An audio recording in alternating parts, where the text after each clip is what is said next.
Good morning. আশা করছি সবাই ভালোই আছেন। আমাদের গল্পগুলোর আরও একটি নতুন ব্লগে আপনাদের সবাইকে অনেক অনেক স্বাগত। 5 দিন পর নিজের সংসারের কাজকর্মে ফিরলাম। এই গত 3 দিন বাপের বাড়িতে আর 2 দিন ছিলাম ননদের বাড়িতে। তো এই 5 দিন পর নিজের সংসারের নিত্যদিনের কাজকর্মে আমি ফিরলাম। শরীরটাও একটু খারাপই। এই যে কয়েকদিন ধরে যে একটা বর্ষা চলছে, এই বর্ষাতেই না সবার শরীরটা ভীষণ খারাপ করছে। আমার একটু ঠান্ডা লেগেছে আর মিছরির কালকে থেকে একটু জ্বর। এই দেখুন বেলফুলের গাছটি, আর এদিকে এই যে চায়না টগর বলে না এগুলোকে, এই চায়না টগরগুলো ভাই কিনে দিয়েছে। 2টো চায়না টগর আর একটা বেলফুলের গাছ ওই বাড়ি থেকে আসার সময় এই 3টে গাছ নিয়ে এসেছি। আজকে রান্নাঘরে অনেক দিন পর ঢুকলাম, মানে 5 দিন পর। আর জানেন তো 2 দিন বাড়িতে না থাকলেই চারদিকটা এত ময়লা লাগে। বাড়ি ফেরার পরে মনে হয় কতক্ষণে বাড়ি ঘর একটুখানি পরিষ্কার করে নেব। ও বাড়ি থেকে ফেরার পরেই তো ননদের বাড়িতে গেছি, ননদের বাড়িতে 2 দিন ছিলাম, তো এই দিকটা আর খেয়াল দেওয়া হয়নি। তো রাতের দিকে বাড়ি ফিরে আবার পরের দিন সকালবেলা ননদের বাড়ি চলে গেছি। এই জন্য আর সকালে যেহেতু বাড়িতে ছিলাম না, তাই এই দিকগুলো আর পরিষ্কার পরিচ্ছন্ন করা হয়নি। আর একইভাবে যখন ঘরবাড়ি পড়ে থাকে না, ধুলো জমে যায়। তো রান্নাঘরটাও দেখলাম একটু ধুলো জমে গেছে, তাই আজকে রান্না করার আগে রান্নাঘরটা একটু ভালো করে ক্লিন করে নিচ্ছি, একটু ভালো করে মুছে নিচ্ছি রান্না শুরু করার আগে। আর রান্না শুরু করার আগে রান্নাঘরটা যদি পুরোপুরি ক্লিন আর ফ্রেশ না থাকে না, আমাদের মুডটাও দেখবেন ফ্রেশ থাকে না, বা রান্নাবান্না কাজকর্ম করতেও ভালো লাগে না। তাই আমি সবসময় ফ্রেশ রান্নাঘরেই কিন্তু কাজকর্ম করতে বেশি পছন্দ করি। তাই আগে রান্নাঘরটাকে ভালো করে ফ্রেশ করে নিচ্ছি, তারপরে রান্নাবান্না শুরু করব। আজকে ঘুম থেকে উঠেছি অন্য দিনের তুলনায় একটু দেরি করে, কারণ কালকে রাতে মিছরির ভীষণ জ্বর এসেছিল, যে কারণে আমাদের ঘুমটা ঠিকঠাকভাবে হয়নি। ওকে ওষুধ খাওয়াচ্ছিলাম, ও ভীষণ কান্নাকাটি করছিল। তারপর ঘুমাতে ঘুমাতে অনেকটা দেরি হয়েছে আমাদের, যে কারণে উঠতে একটুখানি দেরি হয়ে গেছে। আর আজকে কাজেরও মন আসছে না, তার কারণ হচ্ছে শরীরটা খুব একটা ভালো নেই। একটা তো পায়ে ব্যথা আছে আর একটু ঠান্ডাও লেগেছে।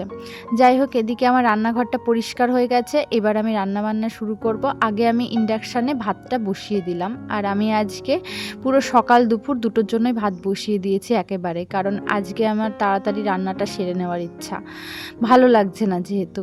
আর এই যে এই ফলগুলো দেখেই বুঝতে পারছেন, এগুলো পুজোতে দেওয়া ফল। ওই যে বাপের বাড়িতে পুজো হলো, আর এই ফলগুলো পুজোর জন্য দেওয়া হয়েছিল। তো এই ফলগুলো তো ওই বাড়িতে রাখবে না, যেহেতু ভাই পুজো করেছে, এগুলো তো পুরোহিতকে নিয়ে নিতে হয়, কিন্তু ভাই তো পুরোহিত, ওই কারণে আর কি আমাদেরকে দিয়ে দিয়েছে।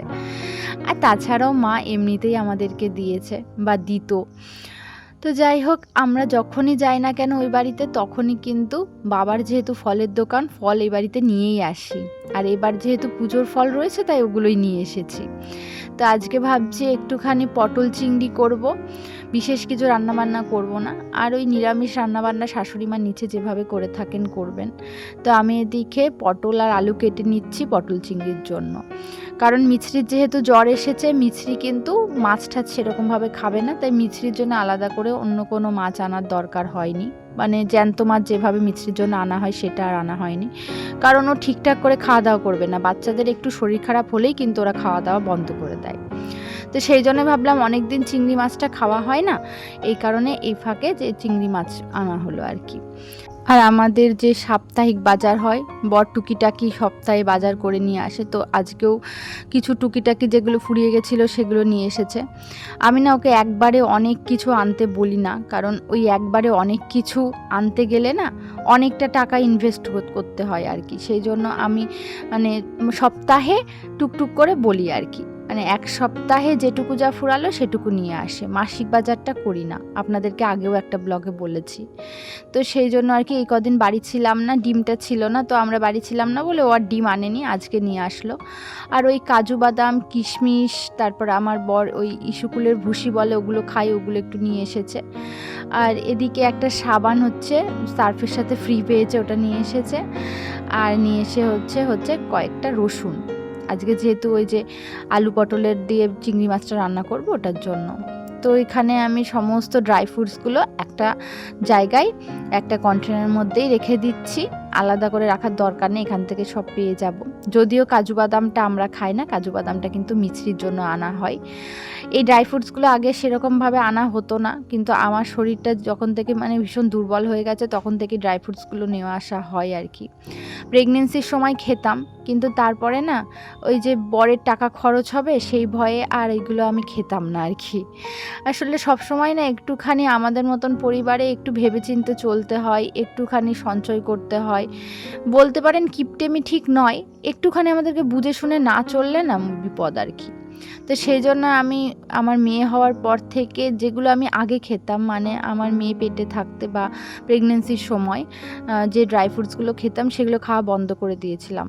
তো ইদানিং দেখছি শরীরটা এত দুর্বল হয়ে গেছে, এই জন্য আর কি ড্রাই ফ্রুটসগুলো খাচ্ছি। ড্রাই ফ্রুটস বলতে একটু খেজুর খাই, একটু কিশমিশ খাই, আর ওই যে আমন্ড ওটা খাই, আর কাজু বাদামটা আবার মিছরিই খাই, আমি আর খাই না। আজকে চিংড়ি মাছগুলো এত ফ্রেশ না, আসলে বর্ষাকাল তো, আর এটা তো চিংড়ি মাছেরই সময়, আর আমাদের বাড়ির কাছে না চুনি নদী আছে। আর প্রত্যেক বর্ষাতেই মানে প্রত্যেক বছরেই এই সময় না প্রচুর চিংড়ি মাছ হয় নদীতে। একবার তো আমার মেজ ননদ নদীর ধারে গিয়ে নিজেই চিংড়ি মাছ ধরেছে, তাও আবার গলদা চিংড়ি, বেশ বড় সাইজের। আর তখন চিংড়ির মালাইকারি বানানো হয়েছিল ওই চিংড়িগুলো দিয়ে। তো ওই নদীর মাছগুলোই বেশিরভাগ এখন এই সময়টায় পাওয়া যায়, এই জন্যই এত টাটকা মাছ, একদম ফ্রেশ। অন্য সময় বা অন্য সিজনে না চিংড়ি মাছগুলো বাড়িতে আনতে আনতেই কেমন যেন গলে যায় এই ছোটো চিংড়িগুলো। তো আজকে সাইজটা বেশ ভালো, মানে খুব যে ছোট একদম কুচো চিংড়ি নয়, বেশ ভালো সাইজের একটা চিংড়ি। তো খুব ভালো লাগছে ফ্রেশ চিংড়ি মাছ। আমি এদিকে চিংড়ি মাছগুলো ভালো করে ধুয়ে রেখে এসে আমি ঘরটা পরিষ্কার করে নিচ্ছি। মিছরির জ্বরটা এখন কমেছে, ওকে একটুখানি নিচে ঘুরতে পাঠালাম একটু মনটা ভালো করতে, শরীরটা যেহেতু খুব একটা ভালো নেই। তো সেই সুযোগে আমি ঘরটা পরিষ্কার করে নিলাম। আর ও তো এতক্ষণ ঘুমাচ্ছিল, অনেকটা বেলা করে আজকে ঘুম থেকে উঠেছে, যেহেতু রাতে ঘুম হয়নি সেই জন্য আর কি বিছানাটাও তুলতে পারিনি, ওকে আর ডিস্টার্ব করিনি, যেহেতু বাচ্চাটার ঘুম হয়নি রাতে। তো সেই জন্য বিছানাটা তুলতেও আজকে একটু বেলা হয়ে গেল। গতকালকে ওই যে ননদের বাড়িতে গেছিলাম, যে কারণে এই যে শাড়িটা পরেছি। আর এখন না আমার মেয়ে হওয়ার পর থেকে আমার এই যে শাড়িগুলোকে ভালো করে মার দেওয়া হয় না, ভালো করে ইস্ত্রি করা হয় না, তাই দেখুন শাড়িগুলো না কেমন একটু মানে একটু ভাঁজগুলো নষ্ট হয়ে গেছে, একদমই মার নেই, একদম ইস্ত্রি করা নেই, সাথে কুচকেও গেছে। তো আমার মেয়েটা একটু বড় না হলে আমার ওই আগেকার মতন আর পরিপাটি করে থাকাটা হয়ে উঠছে না আর কি। তো একটু মেয়েটা বড় হয়ে গেলে তখন প্রত্যেকটা শাড়ি সুন্দরভাবে মার দিয়ে ইস্ত্রি করে আগেকার মতো রেখে দেবো, যেটা আমার আগে থাকতো আর কি। তবে আলমারিটা আমি সবসময় সুন্দর করে গুছিয়ে রাখার চেষ্টা করি, মানে কি বলুন তো, একবার গোছানো হয়ে গেলে তারপরে আবার যখন জিনিসপত্র নিয়ে রাখি না তখন ঠিক করে মেনটেন করে রাখি।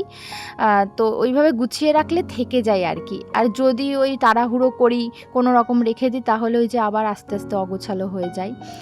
তো যাই হোক, আবার দেখুন ভাদ্র মাস চলে আসছে, শাড়িগুলো রোদে দেওয়ারও সময় চলে আসছে, মানে এই বর্ষাটা গেলেই তো আবার যখন রোদ উঠবে শাড়িগুলো রোদে দিতে হবে। আর আলমারিতে থাকতে থাকতেও শাড়িগুলোতে না কেমন একটা গন্ধ হয়ে আসছে।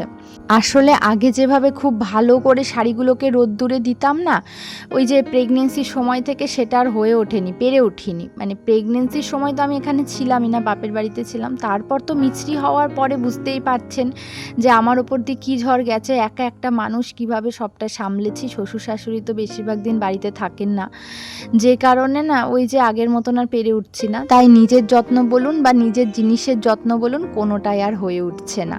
মানে নিজের শাড়িগুলো বা নিজের সাজগোজের জিনিসগুলো আর যত্ন করে সাজিয়ে রাখা হয়ে ওঠে না আর কি। মিছরি যখন স্কুলে ভর্তি হয়ে যাবে তখন হয়তো আমি হাতে একটু হলেও সময় পাবো, আস্তে আস্তে আমি অনেকটাই ফ্রি হয়ে যাব, তখন আবার আগের মতন করে সুন্দর করে নিজের জিনিসগুলোর যত্ন নেব। যাই হোক, রান্নাঘরে চলে এসেছি, মাছগুলোকে ভেজে নিয়েছি। আজকে মিছরি একটু তো ঘ্যান ঘ্যান করবেই, যেহেতু শরীরটা খারাপ, যে কারণে আমি প্রপারলি রান্নাটাও আপনাদের সাথে শেয়ার করতে পারছি না। মানে রান্নাটাও কোনো রকম করেছি আর আপনাদের সাথে ব্লগটাতেও কোনো রকমভাবেই সমস্ত ভিডিওগুলো শেয়ার করছি। মানে মিছরি এখন হচ্ছে একটু বায়না করছে, ওর কাছে থাকতে হবে। তো ওকে এখন একটু স্নান করিয়ে দেবো, এখন জ্বরটা নেই। আর জ্বর না থাকলে ডাক্তাররা সবসময় বলেন স্নান করিয়ে দিতে, যখন গায়ে জ্বর থাকবে শুধুমাত্রই তখন স্নান করানো যায় না। আজকে খুব বেশি বেলা করব না, একটু সময়ের মধ্যে ওকে স্নান করাতে হবে, যেহেতু শরীরটা খারাপ। তাই আমি না হুটোপাটা করে রান্নাবান্নাটা সেরে নিলাম। খুব বেশি কিছু রান্না বান্না করতে গেলে এক তো গ্যাস পোড়ে, বা আপনি যদি ইন্ডাকশানে করেন কারেন্ট পোড়ে। তো আমাদের না এরকম একটা কিছু মাছের ঝোল করে নিলে বা অন্য কিছু ডিমের ঝোল বলুন বা মাংস বলুন করে নিলে না আর সেরকম কিছু রান্নার দরকার পড়ে না। আর এখন তো একটু হিসাব করেই চলতে হবে। আমার এখন ভীষণ চিন্তা জানেন ভবিষ্যতের জন্য। মিছরি আস্তে আস্তে বড় হয়ে যাচ্ছে। একটা বাচ্চাকে বড় করতে, বিশেষ করে মেয়ে সন্তানের জন্য খরচটা একটু বেশি হয়। তার কারণ মেয়েদেরকে একটুখানি বেশি যত্ন নিতে হয় আমার মনে হয়। আর মেয়েরা দেখবেন একটু নাচ গান এগুলো শিখতে ভালোবাসে। তো এই পড়াশোনার পাশাপাশি এগুলো একটু শেখানোর তো প্রয়োজন আছেই। তো এর জন্য কিন্তু প্রচুর খরচ আছে। আর এই সামনের দিনগুলোর কথা ভাবলেই আমার ভীষণ ভয় লাগে। তার কারণ এখনও কিন্তু সেই খরচগুলোর সম্মুখীন আমাদেরকে হতে হচ্ছে না। তাই এখন থেকে যদি একটুখানি প্রস্তুতি না নিই তাহলে হয়ে উঠছে না আর কি। যেহেতু একটাই সন্তান আমার, দুটো হলেও সেই একই ব্যাপার। প্রত্যেকেই চায় সন্তানকে ভালোভাবে মনের মতন করে মানুষ করতে।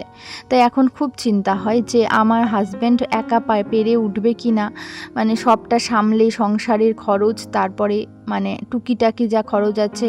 আমার হাত খরচ এখন প্রায় আমি নিই না বললেই চলে। তার কারণ এখন আমি নিজের শখগুলো সবই ভুলে গেছি, নিজের কোনো শখই পূরণ করি না। কিন্তু মেয়ের পিছনে প্রচুর খরচ আছে, সেগুলো নিয়ে চিন্তায় থাকি। আমার ভীষণ একটা ইনকাম সোর্সের দরকার। আর আমাদের মতো মধ্যবিত্ত পরিবারে একটু হিসাব করে না চললে সন্তানদেরকে ভালোভাবে মানুষ করা, ভালোভাবে বড় করা অনেক কঠিন হয়ে যায়। আমাদের ছোটবেলায় প্রচুর অপাওয়া ছিল। আমি চাই না আমার সন্তানের ছোটবেলাতেও অনেক অপাওয়া থেকে যায়। আমি চাই ওর প্রত্যেকটি চাওয়া পূরণ হোক। না হলে একটা বয়সের পর এই অনুতাপ কিন্তু মনের মধ্যে অনেকখানি কষ্ট দেয়। তাই আমি মা হয়ে নিজের শখগুলো ভুলে গিয়ে সন্তানের ভবিষ্যৎ যাতে ভালো হয়, তাই সংসারে একটু একটু করে সঞ্চয় করার চেষ্টা করছি, একটু হিসাব করে চলছি। যাই হোক, আশা করছি আজকের ব্লগটি আপনাদের ভালো লেগেছে। দেখা হচ্ছে পরের ব্লগে। সকলে ভালো থাকুন, সুস্থ থাকুন।